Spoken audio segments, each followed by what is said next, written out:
Willkommen zurück zu NBA 2K15. Heute gegen die New Orleans Pelicans mit Anthony Davis und Co.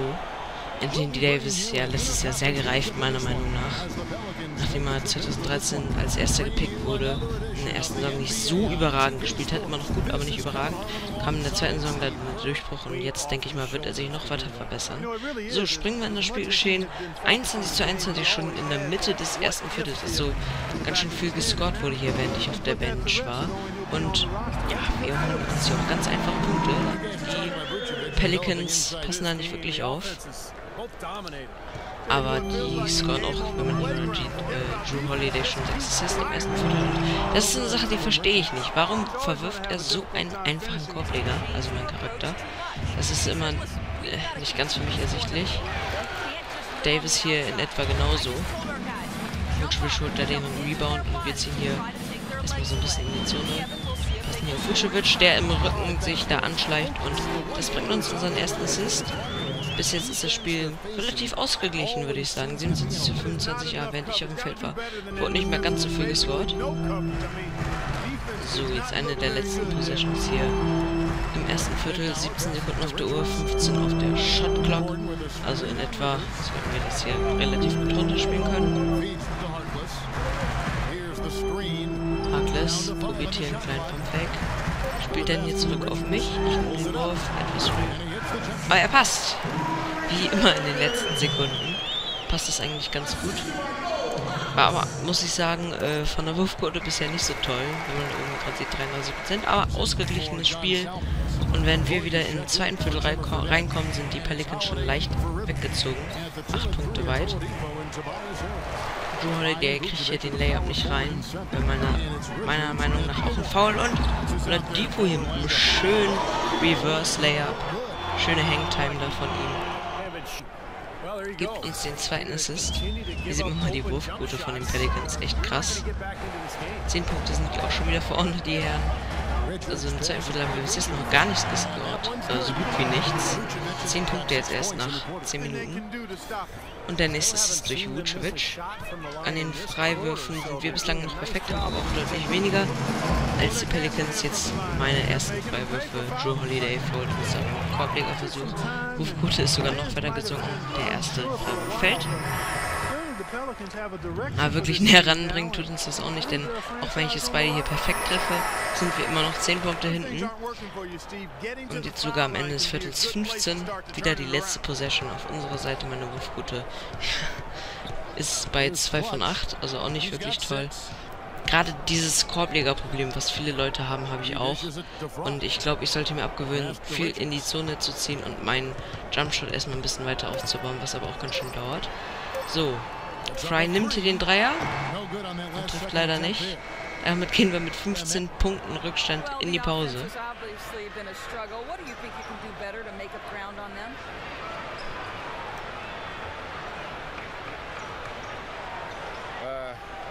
We just have to wait for the right shot, really. We want to get even with them, but too often we're trying to do it all in one trip.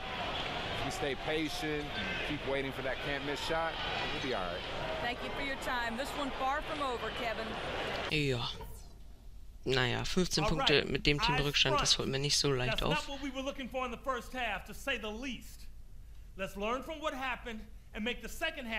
Der Coach ist auch nicht wirklich zufrieden. I'm talking about our rebounding. We need to get aggressive on the boards. We've been way too passive. And with our ball movement, guys, we have a good rhythm going. It's key to our offense. Keep making those passes to the cutter, around the perimeter. I like the movement I'm seeing. Also, I can't stress enough the need to get to the basket. I want to see effort and intensity to create that offensive presence. Make them feel you down there. Now let's just put that first half behind us and start fresh. Don't try to do too much too soon. We're not going to erase the lead with one basket. It's going to take a lot of chipping away. So wie ihr vielleicht auch schon mitbekommen habt, ist heute auch F1 2014 rausgekommen. Das werde ich jetzt auch LPen. Coach ist nicht wirklich zufrieden und als wir im dritten Viertel reinkommen, ist die Partie schon so gut wie gelaufen. Da müsste jetzt schon ein Wunder passieren. Ja, das heißt, dass NBA nicht mehr im täglichen Rhythmus zu 100% kommen wird. Ich probiere es zu schaffen. Gerade jetzt, wo ich in der Oberstufe bin, ist es immer so eine Sache. Ich habe erst am 24. Ferien, 24. ist Freitag, danach habe ich Ferien 2 Wochen. Bis dahin schreibe ich noch ein paar Arbeiten und da ist es mir wichtig für die gerade gut zu lernen, wenn wir den nächsten Freiwurf reinmachen. Weshalb ich nicht garantieren kann, dass bis dahin jeden Tag ein NBA-Video kommt. Ich gebe aber mein Bestes, probiere das hinzubekommen von der Zeit her. Mal schauen. Nur, dass ihr Bescheid wisst. Sind hier ganz schön weit hinten immer noch. Austin Rivers, der Sohn von Doc Rivers, wird da von uns geblockt. Kriegt jetzt aber wieder den Ball und probiert jetzt hier zum Korb zu ziehen. Wir probieren dann mit so einem sporadischen sporadischen Verteidigung das gut zu machen und kommen hier zum Fast Break Dunk. Relativ einfach durchgelaufen. Sollte uns wieder ein bisschen Ansehen bringen. Wurf gut, ist aber immer noch nicht besser geworden. Sogar jetzt auf 23% gesunken. Also, sie sollte über 40 liegen, meiner Meinung nach.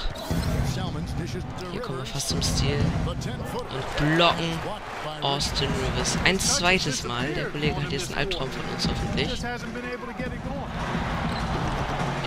Und das ist auch wieder so eine Sache, meiner Meinung nach war da ein Foul.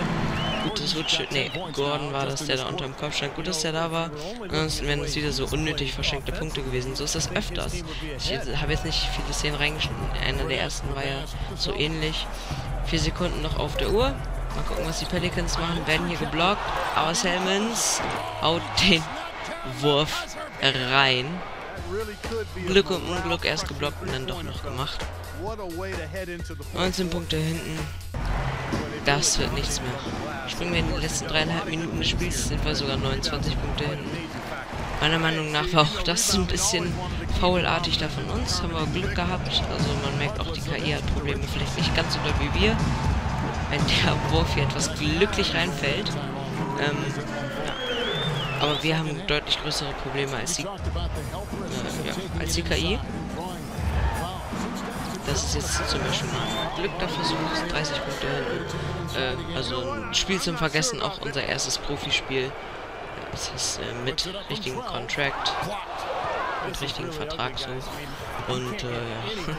Viel geändert hat sich also nicht. Bald kommen auch die Points of Emphasis. Das hat aber ein paar Spiele gedauert, wenn wir einen schönen Dank machen. One-handed mit der rechten Hand stuffen wir den da rein. 16 Punkte, das ist doch schon mal ganz in Ordnung. Nachdem es zwischenzeitlich sehr schlecht aussah, aber auch die Wurfquote ist nicht wirklich toll. 1 Minute noch zu spielen. Ja, das spielen die Pelicans jetzt ganz sicher runter. Verstehe nicht, warum die hier, wenn wir ein weiteres Mal Austin Rivers blocken, warum die hier immer noch teilweise ihre erste Garde aufs Feld bringen. Mit Anthony Davis zum Beispiel. In echt würde es zum Beispiel nicht gemacht werden. So, jetzt hier zum Ende des Spiels. Pelicans nehmen einfach die Zeit hier runter. 27 Punkte. Sind wir wieder mal geschlagen worden. Was soll man machen? Es geht mir auch nichts mehr und nicht mehr um Siegen in dieser Saison. Also ich ärgere mich doch nicht groß drüber. Manchmal ist es ein bisschen nervig. 600 VC haben wir hier gut und gerne verdient. 26 Würfe getroffen. Schauen wir uns nochmal den Spielbericht an. Vucevic, ich, Fry, Gordon, so das sind die 4 Leute, die mehr als 10 Punkte erreicht haben. Der Rest mal wieder relativ enttäuschend. So, nächste Szene in der Umkleidekabine. Mal schauen, was jetzt passiert. I don't know about you, but this ain't what I signed up for. It's one loss. What you gonna do? What am I gonna do? I'm gonna work harder, do whatever it takes to get this team back on track. Nobody expects us to dominate this league or even contend for a title. But we sure it's gonna be better than this. You wanna continue to slide? Be my guest. Me? I ain't gonna have it. Ja gut, da würde ich sagen, wir kriegen das schon hin. Chill, man. Nobody wants to lose. The season has a rhythm. We still got time to get it together. We gonna be straight. We all right. Relax. Yeah, man. Just had to get that out of my chest. Ja, obwohl wir eigentlich schon ein paar Spiele hintereinander verloren haben. Ich kann Fry verstehen, dass er darauf keinen Bock hat. So, und die nächste Szene bei uns zu Hause. Guckt euch das an. Unser neues Zuhause sieht ein bisschen besser aus als das alte. I was in town with another one of my clients, Dante Exum, and had to see if the rumors were true. Guess they are. New digs.